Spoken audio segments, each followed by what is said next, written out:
What is the feeling now as people, we're a month and a half on from Election Day. People kind of pick themselves up, dust themselves off, as you said, and we can't say it enough. Donald Trump won a plurality. He's now at 49.8% of the country. Kamala Harris won 48.3%. This was not a landslide, despite what he likes to say. But clearly some things need to change for Democrats. So what is being done even now to move in that direction? I think that we'll see in the race for who will be DNC chair the direction of the party. Are we going to talk to the pain of people? Because people are really suffering. We cannot in any way gloss over that. Even though we can say the blame should not have been where it was, they were recovering from some of the pain, but still address the pain.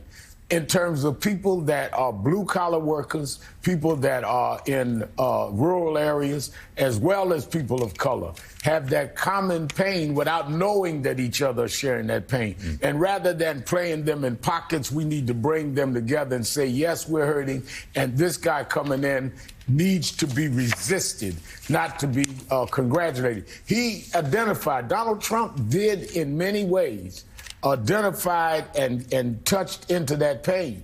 Even though he helped to cause a lot of it when he was there for 4 years, he's going to cause more. Putting all these billionaires in his cabinet is not going to solve the problem. But we're not talking about that. The people that are hurting you in Appalachia and in Harlem are the people he's putting on his cabinet.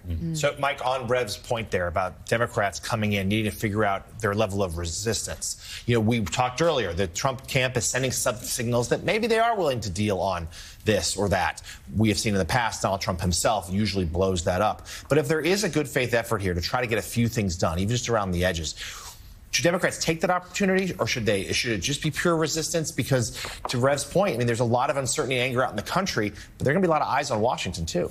Well, Hakeem Jeffries is going to be on with us. That's a question for him. Well, I'll ask him, too, but right now I'm asking you. Oh, okay. I don't know you were addressing me. Yeah, they should cooperate to get something done that's positive. They should not cooperate if it's the usual Republican stuff that the Republicans are talking about. For instance, what were they talking about yesterday that we reported on today? Indicting Liz Cheney for something. The coverage of this thing, of the end of the Biden presidency, is really interesting to me. It's like going to a baseball game and you watch the game, you drive home and you say, well, that was a good game. You get home and you realize, boy, that was a great game. And what's happened here in the coverage of the end of the Biden presidency is it's dominated by his age. Every story that's written describes his age, his shuffle, he stutters, he didn't say anything. And age takes precedence over the accomplishments of the Biden administration. Which are historic.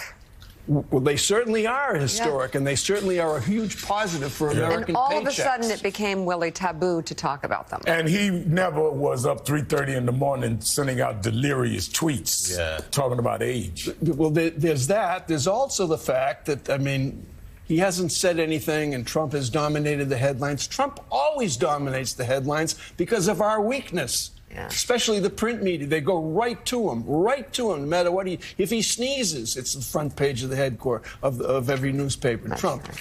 But at the end of the day, Joe Biden is an institutionalist. He has enormous respect for the presidency, for the office of the presidency. He's not going to be vying with Donald Trump in these closing days. All right, we got the soup cans and the string reconnected to John Heilman. Good. John, you were saying. Hopefully. Well, I was saying, I think, Willie, there's a temptation on the part. Can you guys? Hopefully, you can hear me. There's a temptation on the part of some Democrats to look at how close the race was, and to point out that Harris came close, and as you guys were pointing out in the first hour, those three blue wall states, she didn't get wiped out. It wasn't a landslide. It was a very close election, and Democrats did reasonably well at the House level, and won a bunch of those battleground states. At the Senate level, there's for some Democrats that's basically a way to say, hey, we don't need to do root and branch reform of the party.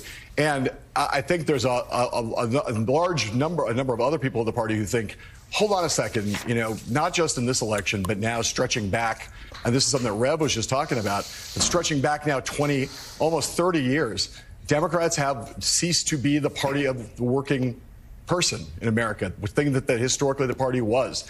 It started with a lot of with weakness with white working class voters. It's now with Latino working class voters, and it's with increasingly with black men, working class black men. And that is not a position that allows for the Democratic Party to be a majority party in America. We still have a country, Willie, where 60% of the country is not college educated, and if you're not able to compete for working class votes, you can't be a majority party. And I think a lot of Democrats, when they think about what has to happen now, figuring that out, and also figuring out this thing that Ram was talking about, which is the party has become the party for a lot of people of the establishment, of the institutions, and of the rich to some extent. That the fact that it's become the party of college-educated voters also means more affluent voters, and this Trump administration offers some opportunities to the point that Rev made, for Democrats to get their mojo back in the populist lane, in the reform lane, try to make these arguments about what you're seeing or about to see in the Trump administration going forward,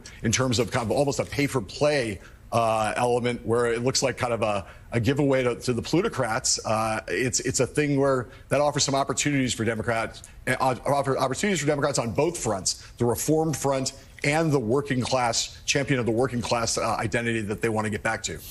John Hallman, thank you very much for coming on this